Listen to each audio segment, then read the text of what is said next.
Good morning, y'all. Look at that beautiful tree up there.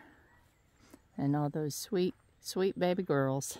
Well, 3 of them we think should be having babies next month. So, that's fun. And we're waiting for that. But, I'm going to walk down here and check on these baby chickens again.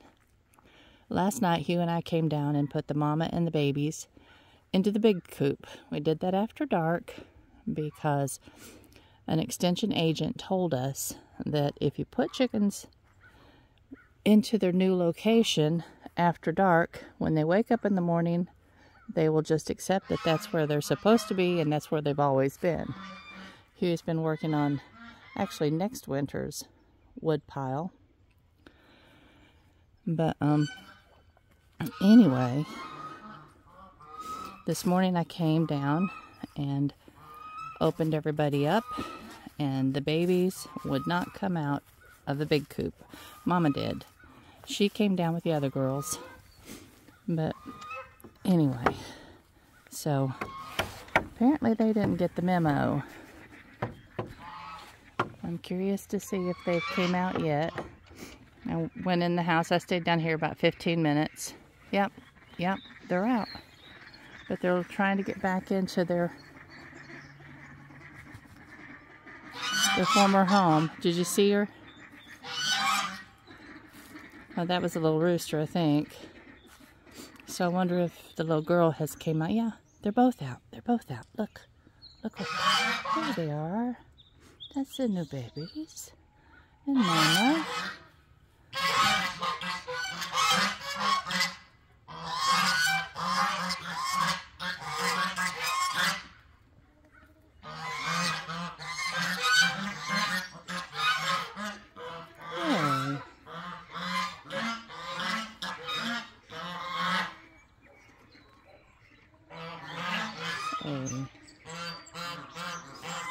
That makes me really happy. I'm hoping Mama, she's going to hang with them and give them a little bit of protection for a bit.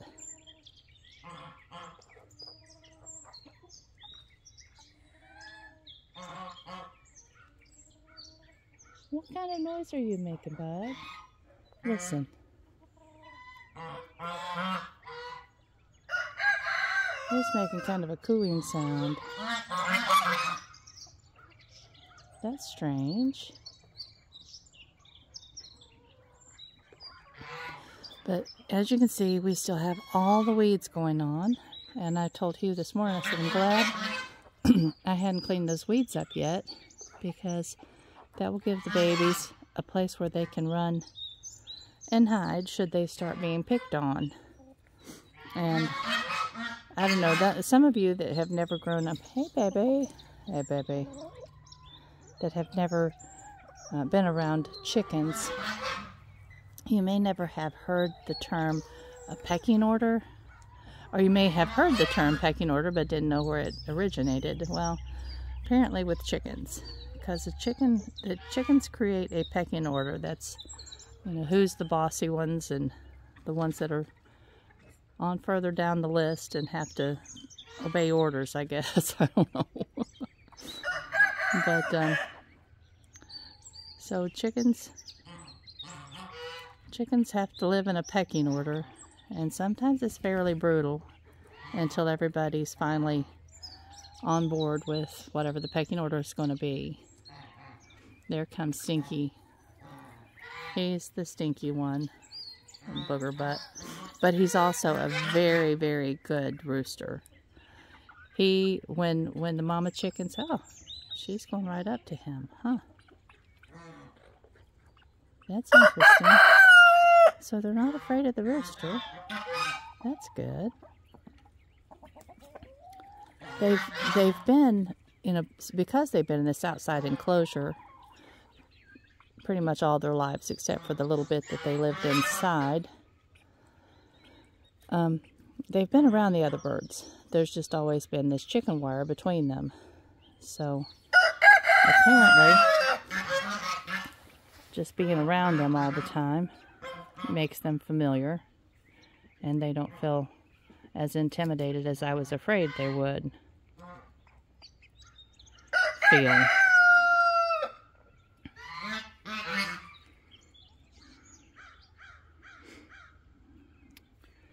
This makes me happy, y'all.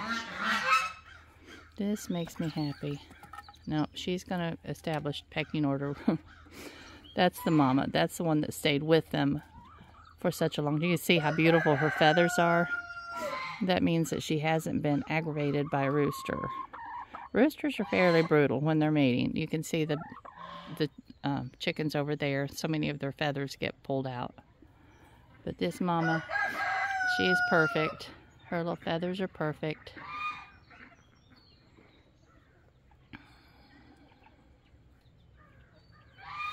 Over there's Miss Prissy. She's our leghorn. She's the one that, if George is not the daddy, George is our white rooster, then she is the mama. That's that's the DNA that we figured out. Either she's the mama and Chuck is the daddy, or if George is the daddy, this mama that stayed with him could be the mama. But so they're going to go exploring a little bit, I guess. But I'm glad they have the cover of the weeds. Yes, and I've told you before, this winter, hopefully in some downtime, the weeds will come out. And I really hope that by springtime, I can have locations for, I want to get a willow tree.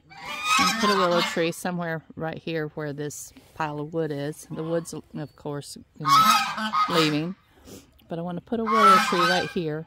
That'd be pretty much in the middle of the bird lot. And it will give them a place where they can get under the willow and also up in the willow. That'll give them a fun place, little gymnasium to roost. But also next spring, I'm hoping that I'm just going to be able to plant lots and lots of sunflowers in here. I'll have to protect them for a little bit so that the sunflowers have a chance to grow. But as they get bigger, they will be able to just pick the seeds out of them, and just different types of bird-friendly vines and bushes and whatever. You can see over here, this little drain pipe that we had through the land bridge has completely, Hugh said he thinks that the cattle, they've rubbed on it on the other side. And so they've totally dislodged it. It does nothing for draining the pond at this point. And we have a little place where, in the land bridge, where it's washing across the top. So Hugh said the only way that he can fix it is if we take down a section of fence and he can come in here with the big machine. That just sounds like a lot of work. I'm thinking, nah, let's just leave it alone. If it gets worse, we'll fix it. Otherwise, it's okay. The mallards and the geese are enjoying their little, I call it a mud puddle. It's not much of a pond, but at least right now it's full. And that's nice. But it doesn't, this winter or this summer when it dried, it was so dry, there was very little water going into it. And the water that it does get is from a wet weather spring. So, and when I leave the water, I leave the water running when I come in here to feed them and give them fresh water. I leave the water running in it. So they get a little bit of fresh water from our spring, but not enough to keep it full. So these guys really want to go back in their enclosure. They were comfortable in there. It made sense to them. But I'm not going to let them go back in. They've got to join everybody else and be part of the big group. I'm just hoping that tonight Mama will go into the coop and that they will follow her. I don't want to come down here and have to look for little chickens in the weeds.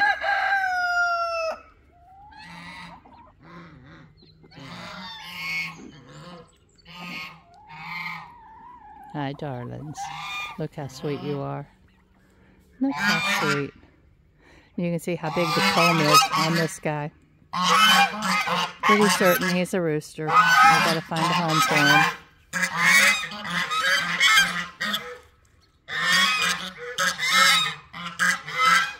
Well, I'm gonna go home and get ready to get some things done today. Chelsea and I are planning on working in our flower beds across the road and finally get our tents back up after the hurricane blew them away. We want to get those ready for winter time, not for the cold, because apparently they can handle the cold. But Lisa Ziegler says that she's having a hard time getting across that weed. Lisa Ziegler says it's to protect them from the varmints, the deer and squirrels and whatnot. But also the wind is more devastating than the cold. So we're going to give them all the chances that they need, hopefully, to make it until spring. And so I hope your day is beautiful. It's supposed to be 70 degrees here today. I think it was chillier last night than they were calling for because there's a pretty good little frost on the ground. It's only supposed to be down in the 40s every night this week. So, and in the 70s during the day. So what a perfect week. That's perfect weather, y'all. Look where the sun's hitting the trees up there. They're beautiful. All right, y'all. Love you much. Talk to you soon. Bye-bye.